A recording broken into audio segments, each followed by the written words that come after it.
आज पृथ्वी जयन्ती राष्ट्रिय एकता दिवस। राष्ट्रिय प्रजातन्त्र पार्टीको जलपानमा प्रधानमन्त्री सभामुख सहितका नेताहरू उपस्थित। कुन कुन नेता पुगे के भने यसको विषयमा पुरै जानकारी आजको समाचारमा हेर्नुहोस्। पृथ्वी जयन्तीमा नेपाली सेनाले गर्यो विशेष समारोह। राष्ट्रपति रामचन्द्र पौडेलद्वारा पृथ्वीनारायण शाहको शालिगमा माल्यार्पण। राष्ट्र निर्माता पृथ्वीनारायण शाह अर्थतन्त्र, राष्ट्रप्रेम र कूटनीतिका पनि मार्गदर्शक रहेको राष्ट्रपति रामचन्द्र पौडेलको जिकिर। एकीकरणकै कारण मुलुक विश्वका पुराना स्वतन्त्र राष्ट्रमा परेको पूर्व राष्ट्रपति विद्यादेवी भण्डारीको टिप्पणी। पृथ्वीनारायण शाहका अर्थतन्त्र, परराष्ट्र लगायत नीति अझै सान्दर्भिक रहेको नेपाली कंग्रेसका सभापति शेरबहादुर देउबाको भनाई। राष्ट्रियतालाई सुदृढ गर्दै समाजवादतर्फ अगाडि बढ्ने संकल्प गरौं भन्दै पृथ्वी जयन्ती एवं राष्ट्रिय एकता दिवसको अवसरमा शुभकामना सन्देश दिँदै पूर्व प्रधानमन्त्री एवं नेकपा एकीकृत समाजवादीका सम्मानित नेता झलनाथ खनालको आह्वान। खेलको विकासलाई युवाहरूको मात्रै मुद्दाका रूपमा लिन नहुने प्रधानमन्त्री पुष्पकमल दाहाल प्रचण्डको धारणा। ओलीले हामीलाई सिद्ध्याउन षड्यन्त्र गरिरहेका छन् भन्दै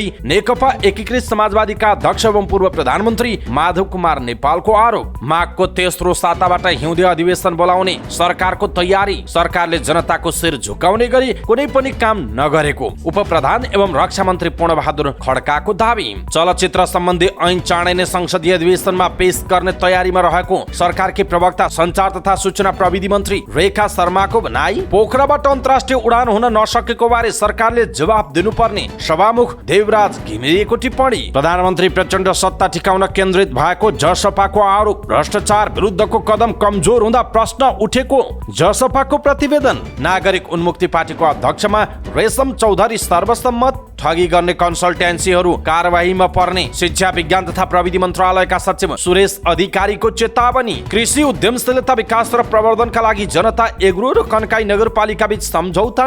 सुनसरीको धरान स्थित बीपी कोइराला स्वास्थ्य विज्ञान प्रतिष्ठानका शिक्षक र कर्मचारी आन्दोलित। नेपाल मेडिकल कलेजका विद्यार्थीहरूले गरे विरोध प्रदर्शन। पोखरालाई तत्कालै पर्यटन राजधानी घोषणा गर्न समितिले दियो 20 बुँदे सुझाव। मेलम्चीको सुरुङबाट पानी पठाउन थालियो। नारायणघाट मुगलिन सडक माघको 20 गतेसम्म दैनिक 4 घण्टा बन्द हुने। माघको 1 गते दिनभर सञ्चालन हुने। नेपाल स्काउटलाई राजनैतिक हस्तक्षेप मुक्त बनाउनु पर्नेमा स्काउट कर्मीहरूको जोड। पाँचथरको मिक्लाजुङ गाउँपालिका 3 आरू बटेका एकजना युवकले श्रीमतीको हत्या गरी फरार। खोजी कार्य जारी रहेको प्रहरीको भनाई। अमेरिकन डलर देखाई ठगी गर्ने एकजना प्रहरीको नियन्त्रणमा। भोइस अफ नेपालको ग्रान्ड फिनाले आज गोदावरीमा हुँदै। दर्शकमाझ बलेका रूपमा परिचित कलाकार सागर लम्साल फिल्म निर्माणको तयारीमा। टर्की प्रहरीद्वारा इस्लामिक स्टेटका 70 संदिग्ध पक्राउ। काबुलमा विस्फोट, 2 जनाको मृत्यु, 11 जना घाइते। एसएससी प्रिमियर कप ओमानमा हुने। नेपाल सहित 10 टोलीले प्रतिस्पर्धा गर्ने। एसएससी वुमेन्स प्रिमियर कप भने मलेसियामा हुँदै। नेपाल सहित 16 टोलीले प्रतिस्पर्धा गर्ने। र एसएससी अन्डर 19 विश्वकप क्रिकेटको तयारीमा रहेको नेपाली युवा टोलीले दोस्रो अभ्यास खेलमा नामिबियामाथि 6 रनको रोमाञ्चक जित हात पार्यो।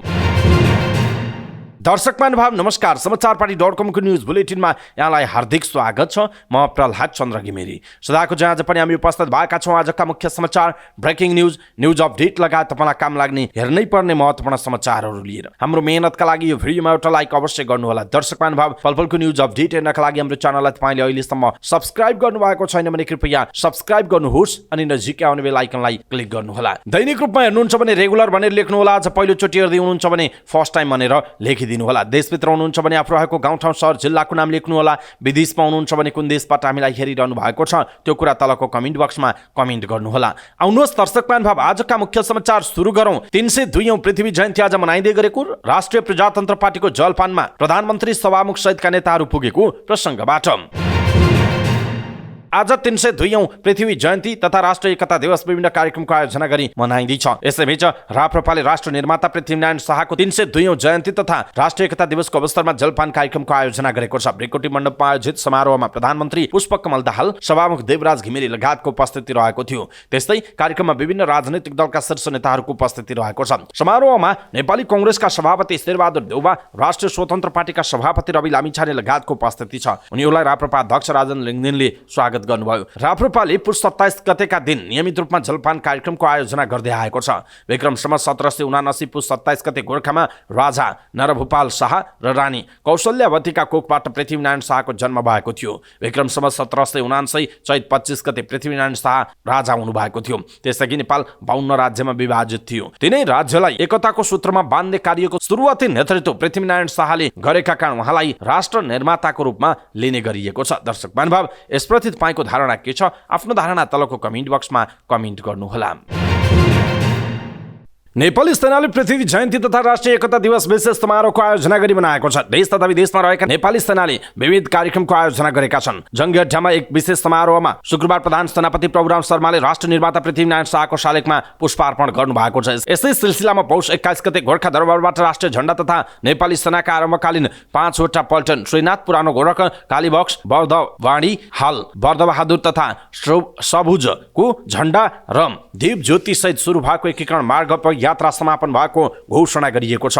गोर्खा धादिङ नुवाकोट हुँदै हनुमान ढोका पुगेको पद यात्राको टोलीले शुक्रबार बिहान पृथ्वीनारायण शाहको फोटो बग्गीमा राखेर नगर परिक्रमा गरेको थियो। परिक्रमा पश्चात जंगी अड्डामा पुगेर विशेष समारोहमा सरेक भएको थियो। समारोहमा कविता प्रतियोगिताहरूबाट छानिएका कविताहरूको सङ्गालो वीरताका गाथाहरू प्रधान सेनापतिले विमोचन गर्नुभयो। कविता सङ्ग्रहमा सैनिक र गैर सैनिक सर्जकहरूका 84 वटा कविताहरू सङ्कलित छन्। यसैगरी यस वर्षको कविता प्रतियोगिताका उत्कृष्ट कविताहरूको वाचन एवं रिपु मर्दिनी सैनिक महाविद्यालयका छात्र छात्राबाट लघु नाटक प्रस्तुत गरिएको थियो। कार्यक्रममा सुदीप थापा तथा रामप्रसाद कणेलले नेपाली सेनासँगको सहकार्यमा निर्माण गरिएको 3D एनिमेटेड पृथ्वीनारायण शाहको वृत्तचित्र समेत प्रदर्शन गरिएको जनाइएको छ।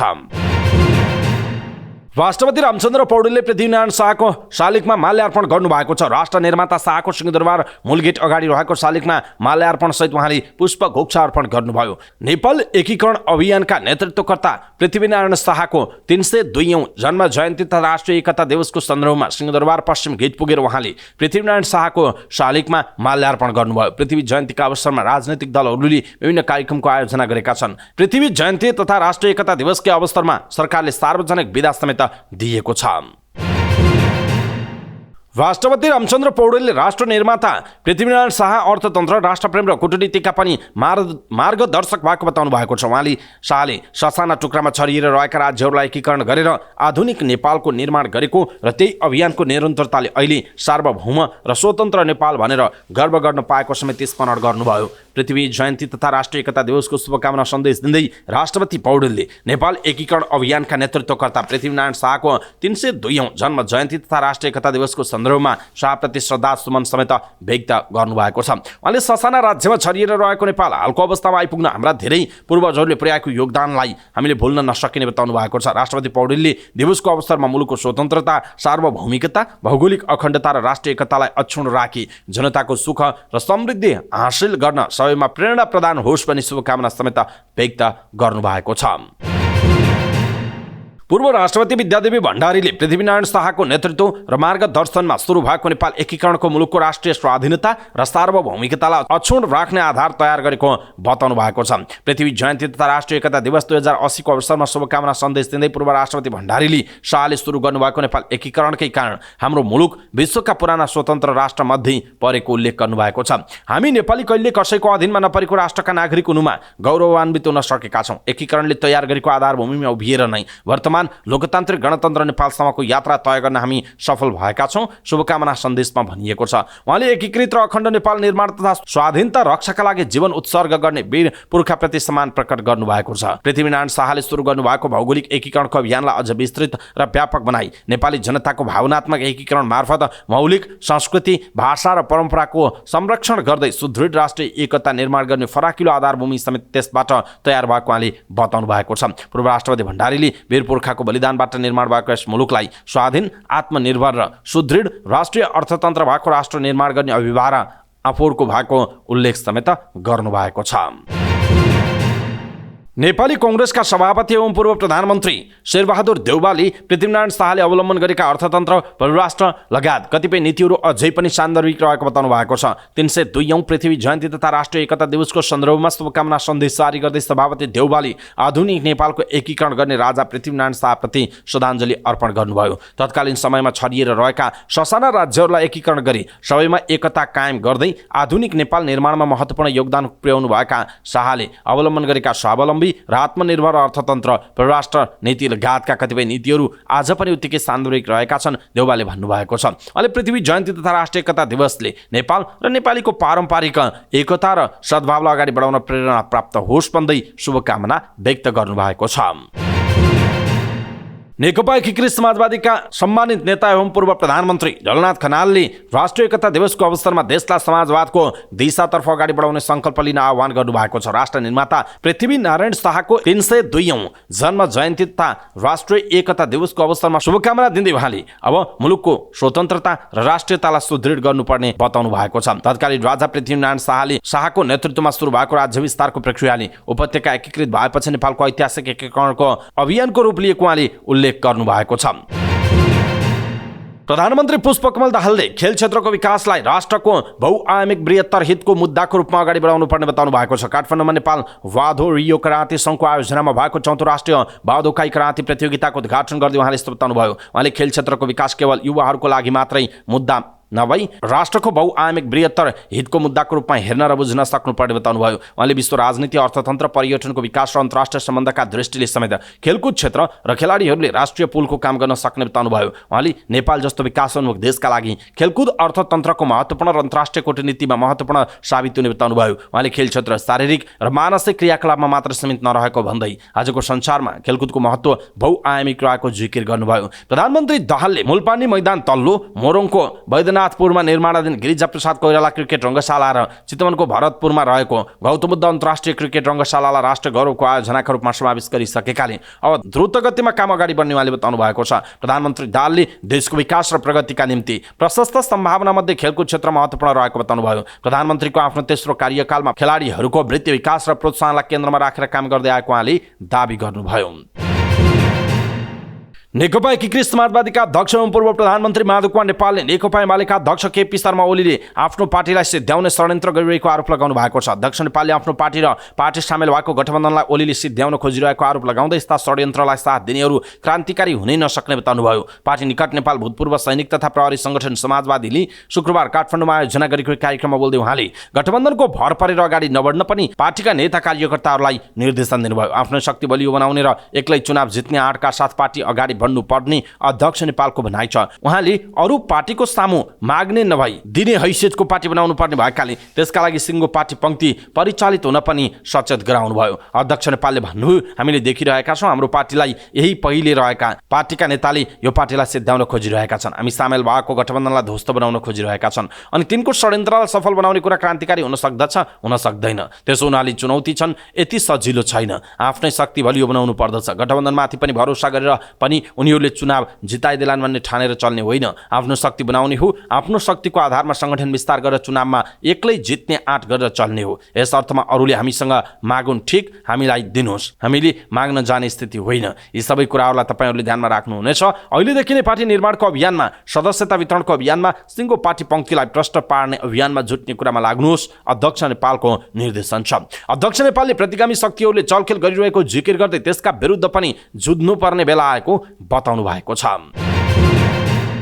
सञ्चार तथा सूचना प्रविधि मन्त्री रेखा शर्माले सरकारले हिउँदे अधिवेशन माघको तेस्रो साता बोलाउने तयारी गरेको खुलासा गर्नुभएको छ। ललितपुरमा राष्ट्रिय चलचित्र नीति 2071 र चलचित्र निर्माण प्रदर्शन तथा वितरण ऐन 2026लाई प्रतिस्थापन गर्ने गरी तर्जुमा हुँदै गरेको नयाँ नीति तथा विधेयकको मसौदाबारे भएको छलफलमा बोल्दै मन्त्री शर्माले सरकारले आगामी हिउँदे अधिवेशन माघको तेस्रो साताबाट बोलाउने तयारी थालेको बताउनुभयो। उहाँले आगामी संसद अधिवेशनमा पेश गर्ने गरी सरकारले चलचित्र सम्बन्धी ऐन तयारी गरिरहेको पनि बताउनुभयो। उहाँले नेपाली चलचित्रलाई राम्रो बनाई विदेशी चलचित्रसँग प्रतिस्पर्धा गर्नुपर्ने अवस्था भएकाले चलचित्रको गुणस्तरीयतामा ध्यान दिन आवश्यक रहेको बताउनुभयो। उहाँले नेपाली चलचित्र विदेशी चलचित्रसँग प्रतिस्पर्धा गर्न योग्य बनाउनु पर्ने बताउनुभयो। मन्त्री शर्माले राज्यले पनि स्वदेशी चलचित्रको प्रवर्धनमा बढी ध्यान दिन आवश्यक रहेको बताउनु भएको छ।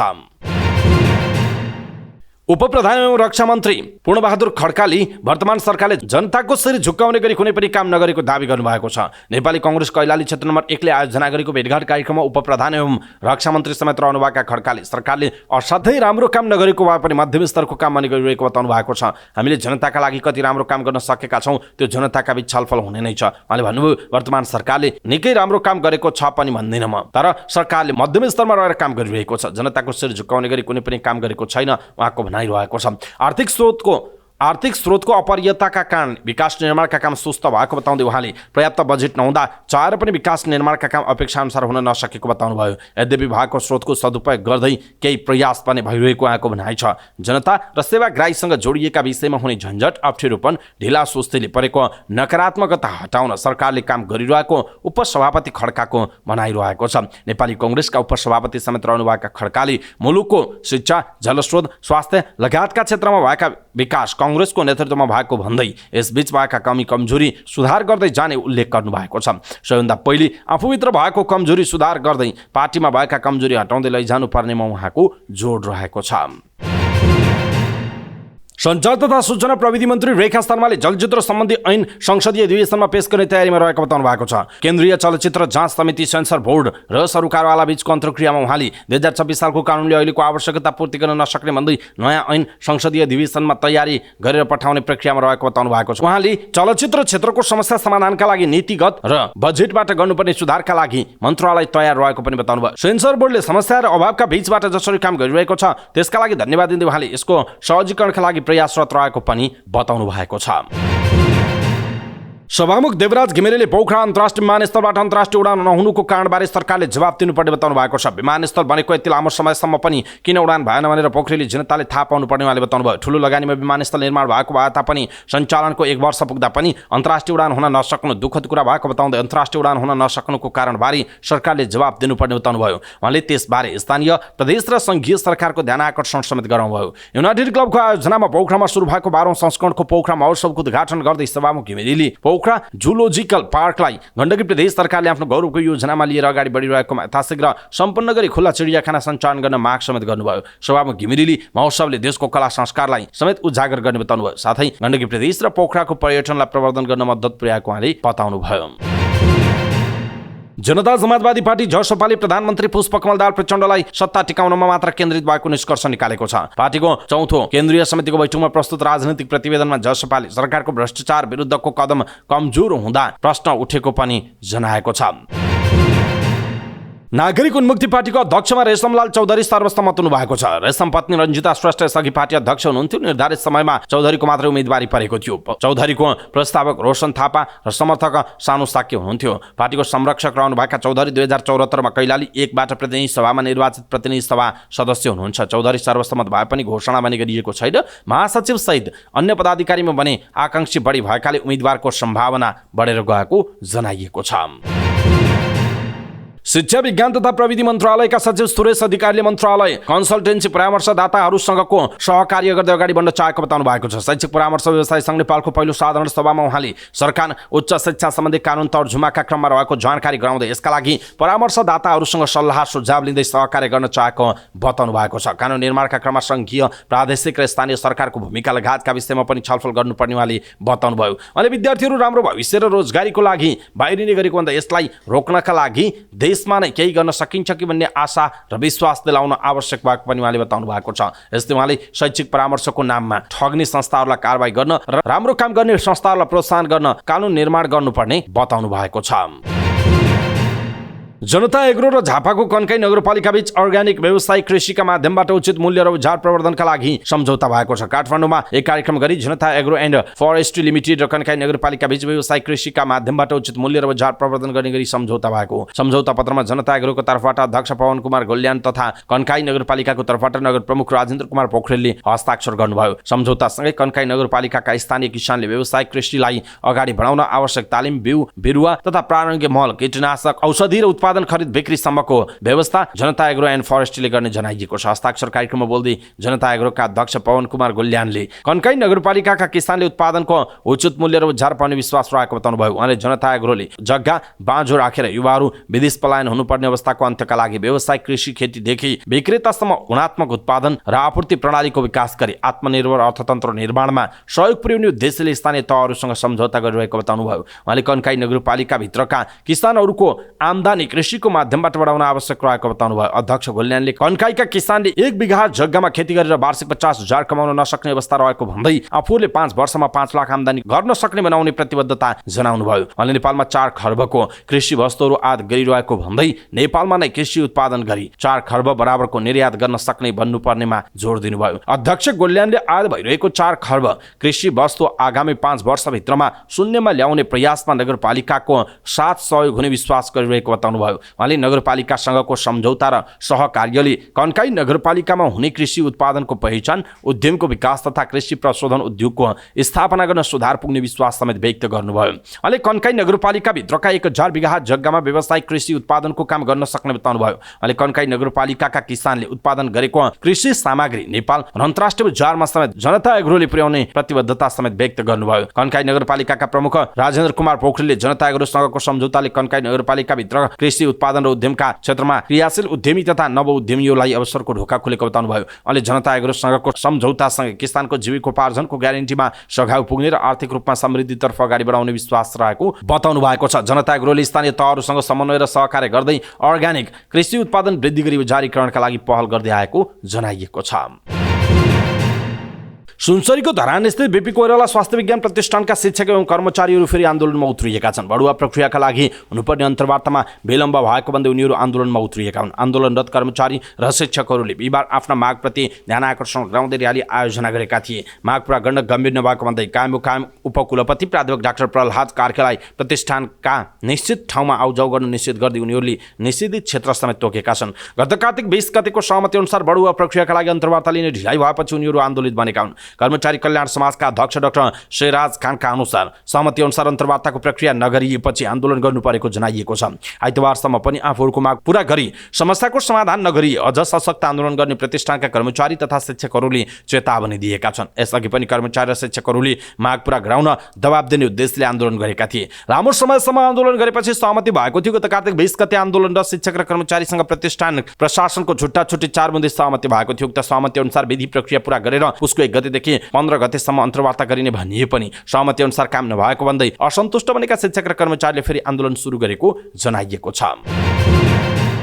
काठमाडौँको गोकर्णेश्वर नगरपालिका 8 मा रहेको नेपाल मेडिकल कलेज शिक्षण अस्पतालका विद्यार्थीले कलेज प्रेसरमा धरना र प्रदर्शन गरेका छन्। कलेजमा अध्ययनरत MBBS 25-26 ब्याचका विद्यार्थीहरूले क्यान्टिनमा कम गुणस्तरीय र बासी खाना खुवाएको भन्दै प्रदर्शनमा उत्रिएका हुन्। उनीहरूले मेसको दादागिरी चल्दैन, कार्ड सिस्टम लागू गर लेखिएका प्ले कार्ड बोकेर प्रदर्शन गरेको स्थानीय सामाजिक अगुवा राजु सुनारले जानकारी दिनुभयो। विद्यार्थीहरूको माग भनेको मेसमा खाद्य पदार्थ प्रयोग भएको, क्यान्टिन उपलब्ध गराएको खाना बासी र गुणस्तरहीन भएको भन्ने छ। सुनारले भन्नुभएको छ उनीहरूले गुणस्तरहीन खाना खुवाउने क्यान्टिन र मेस बन्द गर्न माग गरेका छन्। गण्डकी प्रदेश सरकारले गठन गरेको अध्ययन समितिले पोखरालाई तत्काल पर्यटकीय राजधानी घोषणा गर्न सुझाव दिएको छ। गण्डकी प्रदेशका मुख्यमन्त्री सुरेन्द्र राज पाण्डेलाई प्रतिवेदन बुझाउँदै अध्ययन समितिले पर्यटकीय राजधानी घोषणापछि आवश्यकता र प्राथमिकताका आधारमा पूर्वाधार विकास गर्दै जान सकिने सुझाव दिएको छ। गण्डकीको प्रदेश नीति तथा योजना आयोगका उपाध्यक्ष डाक्टर कृष्णचन्द्र देवकोटाको संयोजकत्वमा मक्सिर 12 मा गठित 11 सदस्यीय समितिले 1 महिनाभन्दा बढी समय लगाएर तयार पारेको प्रतिवेदन मुख्यमन्त्री सुरेन्द्र राज पाण्डेलाई बुझाएको छ। हामीले हाम्रो अध्ययनलाई 20 बुँदामा समराइज गरेका छौं। यो 20 बुँदाले यहाँको भौतिक अवस्थादेखि सबै कुरा समेटेको छ। अध्ययन समितिका संयोजक देवकोटाले भन्नुभयो पर्यटनको राजधानी त भन्यौं, तर हामी तयार छौं कि छैनौं, हाम्रा पूर्वाधार तयार छन् कि छैनन् भन्ने सम्पूर्ण कुरा समेटेका छौं उहाँको भनाइ छ। पर्यटन राजधानी घोषणा गरेपछि अल्पकालीन, मध्यकालीन र दीर्घकालीन योजना सहित सुझाव प्रतिवेदनमा समावेश गरिएको संयोजक डाक्टर देवकोटाले बताउनुभयो। पर्यटनको राजधानी घोषणा गर्दै यहाँका पूर्वाधार क्षेत्र, नीति तथा कानुनी क्षेत्र, सेवाको गुणस्तर र अभिवृद्धिलाई लिएर सुझाव दिएको पनि उहाँको भनाइ रहेको छ। अल्पकालीन काममा 3 वर्षभित्र गर्न सकिने योजनाहरू समावेश छन्। त्यस्तै 5 वर्षको अवधि तोकिएको मध्यकालीन सुझावमा बसोबासका विकल्पहरूको विविधीकरण र व्यावसायिक जनशक्ति उत्पादन गर्ने रणनीतिहरू सहितको सल्लाह सुझाव समेत दिइएको समितिको भनाइ छ। प्रतिवेदनमा पोखराका प्राकृतिक आकर्षण, धार्मिक, सांस्कृतिक, पुरातात्विक तथा ऐतिहासिक आकर्षण, साहसिक तथा मनोरञ्जनात्मक क्रियाकलापहरू, यातायातको पहुँचको अवस्था, आवास तथा भोजन, पर्यटकीय सुविधा जस्ता विषयहरू समेटिएको जनाइएको छ। डाक्टर देवकोटाले पोखरासँग जोडिने आसपासका पर्यटकीय क्षेत्रलाई पनि विकास गर्दै लगियो भने मात्र पोखरालाई पर्यटकीय राजधानी घोषणा गरेको सार्थकता हुने सुझाव प्रतिवेदनमा दिएको बताउनु भएको छ। प्रतिवेदन बुझ्दै गण्डकी प्रदेशका मुख्यमन्त्री सुरेन्द्रराज पाण्डेले पोखरा पर्यटकीय राजधानी घोषणा नगरे पनि राजधानी नै रहेको उल्लेख गर्नुभयो। राजधानी कस्तो हुनुपर्छ र कस्तो अवस्थामा छौं भन्ने कुरा प्रतिवेदनले देखाएको उहाँले बताउनु भएको छ। मेलम्चीको खानेपानी आयोजनाले सिन्धुपाल्चोकको अम्बाथानी स्थित हेडवर्क्सबाट सुरुङमा पानी पठाउन थालेको छ। अहिले टनेल सफा गर्ने प्रयोजनका लागि बाँध रहेको स्थलबाट सुरुङमा पानी पठाइएको मेलम्ची खानेपानी आयोजनाका प्रवक्ता राजेन्द्र पन्तले जानकारी दिनुभयो। उहाँका अनुसार सुरुङमा सफा गरिएको धमिलो पानी अम्बातान, ग्यालथुम र सुन्दरी जलमा रहेका अढी टनेलबाट निकालिनेछ। सुरुङमा पठाएको पानी धमिलो हुन छोडेपछि पूर्ण रूपमा काठमाडौँका लागि पानी पठाइने उहाँले बताउनुभयो। तर कति दिनमा सुरुङ सफा हुन्छ र कहिलेदेखि नियमित रूपमा पानी पठाउन सकिन्छ भनेर अहिले नै भन्न नसकिने उहाँले बताउनुभयो। मेलम्ची नदीको माथिल्लो क्षेत्रमा भएको वर्षापछि लेदो सहितको बाढी आएकाले गत असारमा सुरुङ बन्द गरिएको थियो। गत पुसको 7 गतेदेखि दैनिक 4 घण्टा बन्द हुँदै आएको नारायणघाट मुगलिन सडक खण्ड थप 3 हप्ता बन्द हुने भएको छ। तोइन खोलामा पुल बनाउने, फाउन्डेसन बनाउन, पहाड काट्ने प्रयोजनका लागि पुसको 7 गतेदेखि 28 गतेसम्म 3 हप्ताका लागि सडक बन्द गरेर काम थालिएको थियो। तर तोकिएको समयभित्र पहाड काट्ने काम पुरै नसकिएपछि जिल्ला प्रशासन कार्यालयमा बसेको सर्वपक्षीय बैठकले थप 3 साताका लागि सडक बन्द गरेर पहाड काट्ने निर्णय लिएको छ। पुसको 28 गतेदेखि माघको 20 गतेसम्म दैनिक दिउँसो 12 बजेदेखि 4 बजेसम्म सडक बन्द गरेर पहाडको चट्टान काट्ने काम गरिने आयोजनाका इन्जिनियर एवं सूचना अधिकारी कृष्ण आचार्यले जानकारी दिनुभयो। गत वर्ष पनि यो खण्डमा पुलका लागि भन्दै पुसको 5 गतेबाट सडक बन्द गरेर पहाडको भित्ता काट्ने काम गरिएको थियो। अन्यत्र पहाड काटेर पुलहरू धमाधम बने पनि तोइन खोलाको मुगलिन तर्फको भागमा कडा चट्टान भएपछि आयोजनाले विस्फोट गराएर मात्र पहाड काट्न सकिने निष्कर्ष निकालेको थियो। तर खानी तथा टनेलमा काम गर्ने प्राविधिकहरूको स्थलगत अध्ययनपछि प्राविधिकहरूको सल्लाह अनुसार फरक प्रविधिको प्रयोग गरेर यसपटक चट्टान काट्न थालिएको जनाइएको छ। आयोजनाका इन्जिनियर तथा सूचना अधिकारी आचार्यका अनुसार रक स्प्लिटर, हाइड्रोलिक ज्याक, ह्याम्बरको सहयोगमा चट्टान काट्ने काम गरिएको जनाइएको छ। गत वर्षको भन्दा यसपटक प्रगति पनि अपेक्षाकृत नै रहेको उहाँले बताउनुभयो। यसपटक 38 टनको ब्रेकर पनि प्रयोग गरिएको छ। यसअघि 22 टनको ब्रेकर प्रयोग गरिएको थियो। गत वर्ष झण्डै 3 महिना तोइन खोलाको पहाडमा सडक बन्द गरेर 60 मिटर अग्लो ठाउँबाट चट्टान काट्ने प्रयास गरिएको जनाइएको छ। यसैबीच दैनिक 4 घण्टा बन्द हुँदै आएको मुगलिन नारायणघाट सडक खण्डमा माघको 1 गते पनि दिनभर नै खुल्ला रहने बताइएको छ। माघे संक्रान्ति पर्वको अवसरमा प्रसिद्ध धार्मिक स्थल देवघाट नुहाउन, दर्शन गर्न जाने भक्तजनहरूको सुविधा तथा चाडपर्व पनि भएकाले सो दिन सडक बन्द नहुने आयोजनाले सूचना निकालेर जनाएको छ। सो दिन निर्बाध रूपमा नारायणघाटतर्फ आउन र जान सकिने आयोजनाको भनाइरहेको छ। स्काउट कर्मीहरूले नेपाली स्काउटलाई राजनैतिक हस्तक्षेपबाट मुक्त बनाउनु पर्ने बताएका छन्। नेपाल स्काउटले आयोजना गरेको सुझाव सङ्कलन गोष्ठीमा बोल्दै स्काउट कर्मीहरूले नेपाल स्काउटलाई राजनैतिक हस्तक्षेपबाट मुक्त गर्नुपर्नेमा जोड दिएका हुन्। उनीहरूले स्काउटमा राजनैतिक हस्तक्षेप भएमा स्काउटको लक्ष्य प्राप्तिमा अवरोध सृजना हुने भन्दै राजनैतिक हस्तक्षेप हुन दिन नहुने बताएका हुन्। स्काउटको नयाँ नेतृत्व चयन चुनावी प्रक्रियाबाट निष्पक्ष रूपमा हुनुपर्ने उनीहरूको तर्क छ। गोष्ठीमा बोल्दै स्काउट कर्मी रविना पौडेलले स्काउटमा कुनै पनि राजनैतिक हस्तक्षेप हुन नहुने धारणा राख्नुभयो। उहाँले स्काउटलाई राजनैतिक सहयोग भने आवश्यक भएको बताउनुभयो। उहाँले स्काउटको प्रमुख आयुक्त मनोनित गर्ने व्यवस्थामाथि पनि पुनर्विचार गर्नुपर्ने बताउनु भएको छ। स्काउट कर्मी तरुण रत्न दत्तले स्काउटको जिल्ला समन्वय समितिको संरचना बनाउनु पर्ने बताउनुभयो। उहाँले वर्तमान स्काउटको कार्य समितिको म्याद सकिसकेको उल्लेख गर्दै नेपाल स्काउट ऐन 2050 संशोधित अनुरूप निर्वाचन गर्न मिल्ने बताउनुभयो। उहाँले वर्तमान समितिले निर्वाचन गर्न पाउने कि नपाउने भन्ने विषयमा पनि प्रश्न चिन्ह रहेको बताउनुभयो। अर्का स्काउट कर्मी सन्तोष कुमार थापाले कुनै पनि बहानामा स्काउटको आगामी निर्वाचन रोकिन नहुने बताउनुभयो। उहाँले एक थरी मानिसहरू निर्वाचन रोक्नका लागि परेको भन्दै निर्वाचन हुनै पर्ने बताउनुभयो। उहाँले स्काउटमा राजनैतिक मान्छे आउन नहुने पनि बताउनुभयो। उहाँले सबै कामहरू ऐनमा टेकेर मात्र गर्न सुझाव दिनुभयो। स्काउट कर्मी कुमार कोइरालाले स्काउटमा निर्वाचनको खाँचो रहेको उल्लेख गर्नुभयो। उहाँले स्काउटमा लामो समयसम्म विवाद भइरहँदा विद्यालय र अभिभावकहरूमा समेत नकारात्मक असर परिरहेको उल्लेख गर्नुभयो। स्काउटले चाँडोभन्दा चाँडो निकास पाउनुपर्ने उहाँको जोड छ। नेपाल स्काउटमा एकलाई हटाएर अर्को आउने सिलसिलाको अन्त्य गर्न निर्वाचनको विकल्प नभएको उहाँको भनाइरहेको छ। पाँचथरको मेक्लाजुङ गाउँपालिका 3 आरुबोटेका एक युवकले श्रीमतीको हत्या गरेका छन्। असफल कुरुम्बाङले धारिलो हतियार प्रहार गरी श्रीमती गोमा फियाकको हत्या गरेको प्रहरीले जनाएको छ। गरायसी विवाद मिलाउन छलफल भइरहेका बेला काशीउनले श्रीमतीमाथि आक्रमण गरेका थिए। देशक्रममा छुटाउन खोज्ने उनकी सासू कान्छीमाया रेस्तानी महेन्द्र श्रेष्ठ सिकिस्त घाइते भएका छन्। दुवैजनाको झापाको बिर्तामोड स्थित बीएनसी अस्पतालमा उपचार भइरहेको प्रहरीले जनाएको छ। घटना लगत्तै कुरुम्बाङ फरार भएका छन्। प्रहरीले उनको खोजी गरिरहेको जनाइएको छ। अमेरिकन डलर देखाएर ठगी गर्ने एक व्यक्ति काठमाडौँबाट पक्राउ परेका छन्। प्रहरीले दक्षिणकारी नगरपालिका 5 नारायण स्थानबाट अमेरिकन डलरसँग सटाई गर्ने भन्दै ठगी गर्ने सिन्धुपाल्चोक 12 नगरपालिका 4 निगालेका कुमार तामाङ भनिने हस्तबहादुर तामाङलाई पक्राउ गरेको हो। तामाङले गोदावरी नगरपालिका 9 का विजय कुँवरलाई ठगेका थिए। तामाङले आफूसँग 8,000 डलर रहेको भन्दै नेपाली 5 लाख रुपियाँ दिए। सो डलर उपलब्ध गराउने भनेर 5 लाख रुपियाँ लिएको र सुरुमा 50 दरका अमेरिकन डलर दिए। बाँकी भित्र छ भनेर दिएर फरार भएको प्रहरीको भनाइ छ। तर कुँवरले भने बाहिर 50 दरका अमेरिकन डलर राखेको र भित्र भने नेपाली 20 रुपियाँका 240 वटा नोटहरू राखेर दिएको आरोप लगाएका छन्। कुँवरले कीर्तिपुर प्रहरीमा दिएको जारीका आधारमा प्रहरीले तामाङलाई पक्राउ गरेको काठमाडौँका एसपी कुमुद ढुङ्गेलले जानकारी दिनुभयो। प्रहरीले तामाङको साथबाट 50 दरको अमेरिकन डलर 1 थान र 20 दरको नेपाली नोट 240 थान बरामद गरेको छ। तामाङलाई काठमाडौँ जिल्ला अदालतबाट 5 दिनको म्याद थप गरी अनुसन्धान अगाडि बढाइएको जनाइएको छ।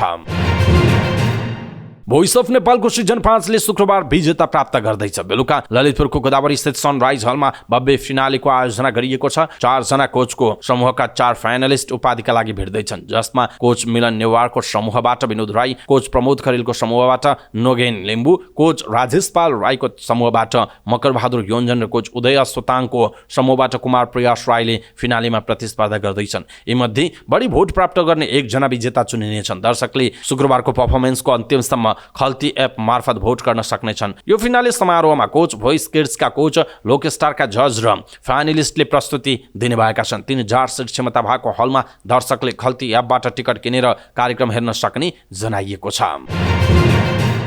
दर्शकमाझ बले ब्रोका रूपमा परिचित कलाकार सागर लम्साल यति बेला फिल्म निर्माणको तयारीमा छन्। सागरले गत असारमा फिल्म निर्माण गर्ने घोषणा गरे पनि कार्यव्यस्तताका कारण समय दिन नसकेको स्वीकार गरेका छन्। उनका अनुसार फिल्मको स्क्रिप्टको पहिलो ड्राफ्ट तयार भइसकेको छ।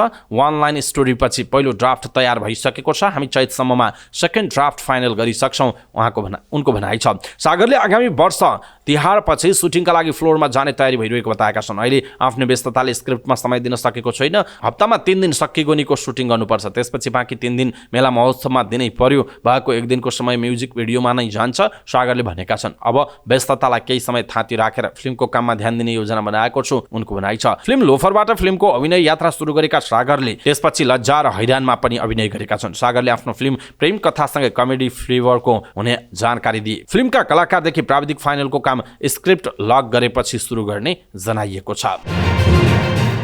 टर्कीका आन्तरिक मन्त्री एली एर्लिकायाली छापा मार्ने क्रममा इस्लामिक स्टेट हाइएस समूहका 70 संदिग्ध सदस्यलाई टर्की प्रहरीले पक्राउ गरेको बताउनु भएको छ। मन्त्रीले प्रहरीले छापामारी ठूलो मात्रामा पैसा, डिजिटल सामग्री र हवाला बैंकिङ कारोबारका रसिदहरू बरामद गरेको बताउनु भयो। टर्की सरकारले सन् 2013 मा आइएसलाई आतंकवादी संगठन तोकेको थियो। सिरियासँगको टर्कीको दक्षिणी सीमाना सन् 2011 मा देशमा गृहयुद्ध सुरु भएदेखि सिरियाली र विदेशी लडाकुहरूका लागि प्रमुख क्रसिङ पोइन्ट भएको जनाइएको छ। अफगानिस्तानको राजधानी काबुलको पश्चिमी किनारामा रहेको दस्त-ए बर्ची क्षेत्रमा भएको एउटा विस्फोटमा 2 जनाको ज्यान जानुका साथै अन्य 12 जना घाइते भएको काबुलका प्रहरी प्रवक्ता खालिद जादरानले बताउनु भएको छ। आतंकवादी हमलालाई दोष दिँदै जादरानले सुरक्षा बलहरूले देशका सबै नागरिकहरूको सुरक्षा सुनिश्चित गर्न सक्दो प्रयास गर्ने बताउनु भयो। दस्त-ए बर्ची इलाकामा यो दोस्रो आतंककारी हमला हो। यसअघि शनिबार मिनी बसलाई लक्षित गरी भएको आक्रमणमा 5 जनाको मृत्यु भएको थियो भने 15 जना घाइते भएका थिए। शनिबारको मिनी बसमा भएको हमलाको जिम्मेवारी प्रतिद्वन्दी दाएश वा इस्लामिक स्टेट संगठनले लिएको छ, तर अन्य 2 विस्फोटको जिम्मेवारी कुनै पनि समूह वा व्यक्तिले नलिएको जनाइएको छ।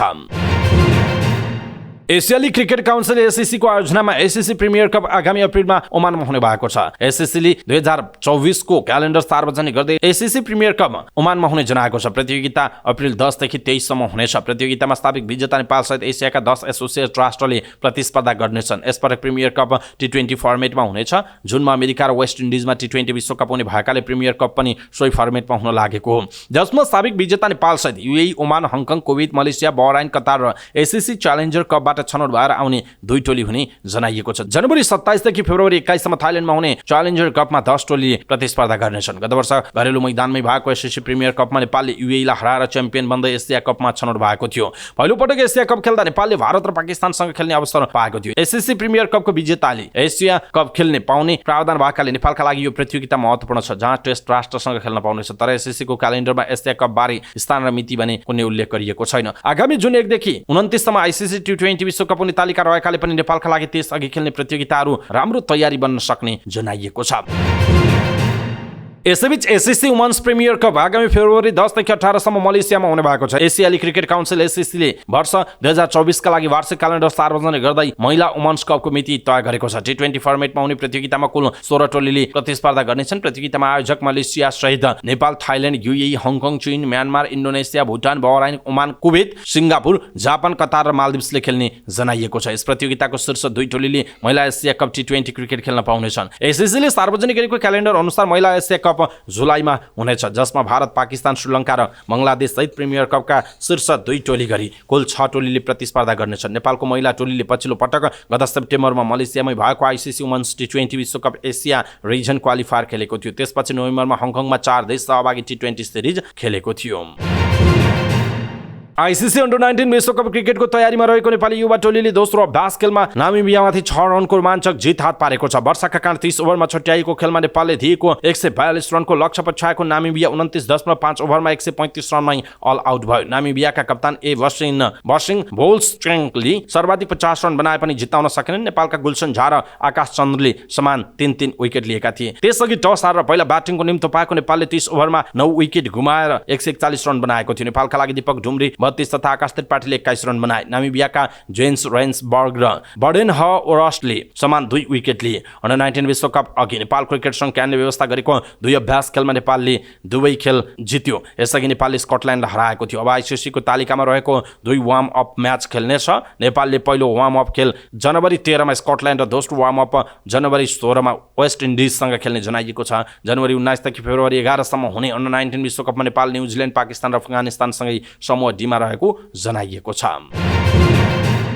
हवस् त दर्शक महानुभाव, समाचारपाटी.com को न्युज बुलेटिन अहिलेका लागि यति नै। हामीले प्रस्तुत गरेका यी समाचारहरूप्रति तपाईँको धारणा के छ? आफ्नो धारणा तलको कमेन्ट बक्समा कमेन्ट गर्नुहोला। हाम्रो मेहनतका लागि यो भिडियोमा एउटा सानो लाइक अवश्य गर्नुहोला। दर्शक महानुभाव, पलपलको न्युज अपडेटका लागि हाम्रो च्यानललाई तपाईँले अहिलेसम्म सब्स्क्राइब गर्नुभएको छैन भने कृपया सब्स्क्राइब गर्नुहोस् अनि नजिकै आउने बेल आइकनलाई क्लिक गर्नुहोला। समाचारपाटी.com को न्युज बुलेटिन नेपाली समय अनुसार भोलि बिहान 5 बजे लिएर फेरि हामी उपस्थित हुनेछौँ। पलपलको न्युज अपडेटका लागि समाचारपाटी.com हेर्दै गर्नुहोस्। नमस्कार।